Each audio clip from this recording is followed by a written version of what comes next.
కృష్ణా జిల్లాల విషయంలో సర్కార్ తీరుపై తీవ్రంగా మండిపడ్డారు మాజీ మంత్రి జగదీష్ రెడ్డి. ఏపీ నీటి దోపిడీ చేస్తుంటే కాంగ్రెస్ ప్రభుత్వం సోయి లేకుండా ఉందన్నారు. వాటాకు మించి ఏపీ నీళ్లు తీసుకెళ్తుంటే అడ్డుకోవాల్సింది పోయి మంత్రి ఉత్తర్ కుమార్ ప్రగల్భాలు పలుకుతున్నారు, చెత్త మాటలు మాట్లాడుతున్నారంటూ విమర్శించారు. ఏపీ నీటి తరలింపును అడ్డుకోకపోతే ప్రజా ఉద్యమం చేస్తామని హెచ్చరించారు. ఆయనకేమన్నారు మా ప్రతినిధి రాకేష్ అందిస్తారు. మాజీ మంత్రి బీఆర్ఎస్ ఎమ్మెల్యే జగదీష్ రెడ్డి మనతో ఉన్నారు.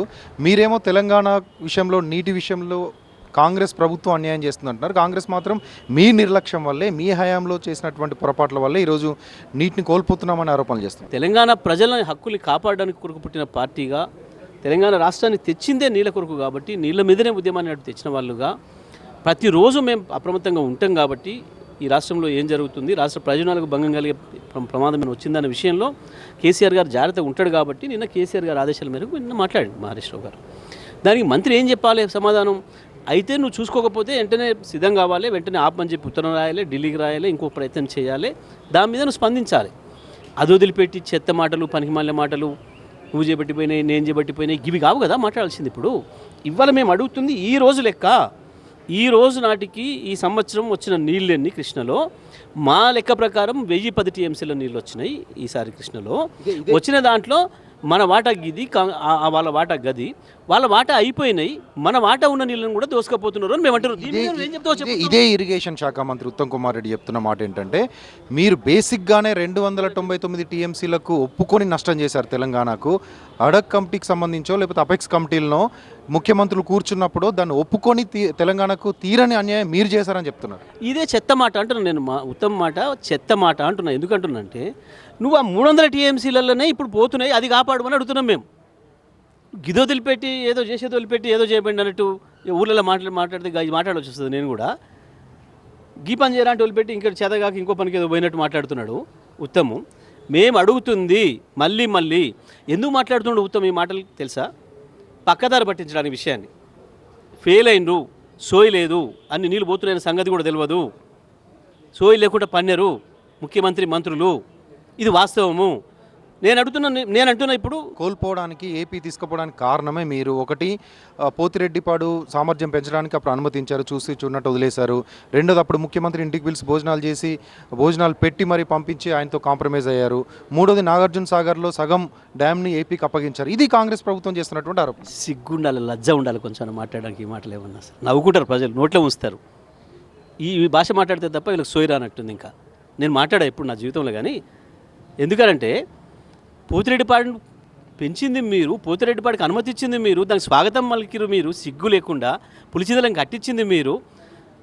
తెలంగాణలో వచ్చిన తర్వాత 9.5 ఏళ్ళు ఇంచు అడుగు పెట్టనీలే ఆంధ్రప్రదేశ్ను. మేము అనుకున్న పద్ధతిలో నీళ్ళు వదిలినాం. నాగార్జున సాగర్ చరిత్రలో మొట్టమొదటిసారి 65 ఏళ్ళ తర్వాత తెలంగాణ తన హక్కు నీళ్ళని తను వాడుకుంది. సోయిలో కూడా మాట్లాడుతున్నాం. అసలు తాగి మాట్లాడుతుర్రా, సోయిని మాట్లాడుతుర్రా, ప్రజలు నోట్లో ముస్తున్న సోయిలో కూడా మాట్లాడుతుర్రా. ఏం మాటలు అవి? ఏందో జగన్ తీసుకొచ్చి అన్నబెట్టిన మీరు సంకనాకుతున్నారు కదా చంద్రబాబు. మీరే పోయి ఇవాళ 3 రోజులకే తెలంగాణ ఉరికొచ్చిండు, రూమ్లో తీసుకుపోయి మాట్లాడిపోయిండు. నీ మంత్రి నువ్వు పోయి చంద్రబాబుతో ఫోటో దిగి నువ్వు చేపట్టే మేము గెలిచినాం అని చెప్పుకుంటున్నారు సిగ్గు లేకుండా. ఫోటోలు ఉన్నాయి, మాట్లాడిన బయటలు ఉన్నాయి. సోయిండాలి ఏమన్నా మాట్లాడడానికి మీకు. చంద్రబాబు నాయుడును కేవలం మోడీ దగ్గర పైరవి చేసుకోవడానికి చంద్రబాబు దగ్గర మంచిగా ఉండాలి, మోడీ గురించి గట్టిగా మాట్లాడితే, తెలంగాణ గురించి మాట్లాడితే మోడీ దగ్గర ఏమవుతుందో, ముఖ్యమంత్రి మోడీతో మంచిగా ఉండు కాబట్టి మేము మంత్రులం కూడా ఉండాలి అని చెప్పి కేవలం మీ స్వార్థం కొరకు, మీ లాభాల కొరకు, మీ డబ్బుల సంపాదన కొరకు సిగ్గు లేకుండా మీరు లొంగిపోయి రెండలాగా బతుక్కుంటా మా గురించి మాట్లాడతారా? కేసీఆర్ గురించి ఇంకో గురించి మాట్లాడతారా? కాంగ్రెస్ వస్తే కరెంటు పోతుంది, కాంగ్రెస్ వస్తే కరెంటు అందకుండా పోతుందని చాలా ఆరోపణలు చేశారు బీఆర్ఎస్ పార్టీ. కానీ అంతకంటే మెరుగ్గా పవర్ ఇస్తున్నాం, అంతకంటే పెరుగ్గా అంతకు మించి డిమాండ్ వచ్చినప్పటికీ ఎక్కడ పవర్ సప్లైకి అడ్డంకి లేకుండా ఇస్తున్నామని చెప్తున్నాను. నేను ఒక మాట నేను అడుగుతున్నాను, నువ్వు ప్రమాణం చేసి చెప్పు. కేసీఆర్ ఉన్నప్పుడు కరెంటు మంచిగా ఉందా, ఇవాళ మంచిగా ఉందా? ఎందుకంటే నువ్వు కూడా తెలంగాణ పౌరుడివి, నువ్వు కూడా హైదరాబాద్ పౌరుడివి. నీ అంతరాత్మ ఏం చెప్తుందో నువ్వు కూడా నాకు చెప్పాలి. ఇవాళ అనుభవిస్తున్నావు కరెంటుని. కేసీఆర్ ఉన్నన్ని రోజులు, నేను విదేశాఖ మంత్రి ఉన్న రోజులు కరెంట్ ఎట్లుండే, ఇప్పుడు ఈ ఏడాదిలో కరెంట్ ఎట్లా వస్తుంది? ఎందుకు చెప్తున్నా అంటే నువ్వు అంటే తెలంగాణ ప్రతి పౌరుడు చెప్తాడు. బట్టి నువ్వు ఎన్ని బుకాయింపులు బుకాయించినా అది జరిగే పని కాదు. ప్రజలు నవ్వుకుంటున్నారు, నీ మాటలు చూసి ప్రజలు నవ్వుకుంటున్నారు.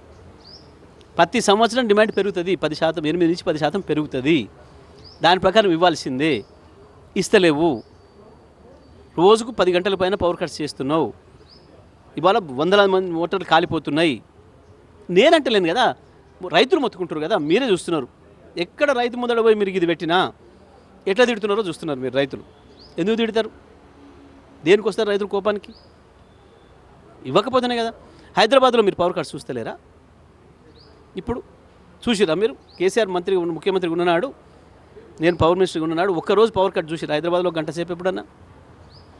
మేము ఏదైనా బ్రేక్ వస్తే కూడా హైదరాబాద్లో అయితేనే 3 గంటల లోపల చేయాలి, గ్రామీణ ప్రాంతాల్లో 12 గంటల లోపల చేయాలని కండిషన్ పెట్టి చేయించినాం. తెలంగాణకు జరుగుతున్న అన్యాయాన్ని రాజకీయ కోణంలో కాకుండా ఖచ్చితంగా నీటిని తరలించిపోతున్న ఏపీని అడ్డుకోవాలి, అడ్డుకోకపోతే మేమే ప్రజా పోరాటం చేస్తాం, ప్రజల తరపున ఉద్యమం చేస్తామంటూ చెప్తున్నారు జగదీష్ రెడ్డి. Vote studio.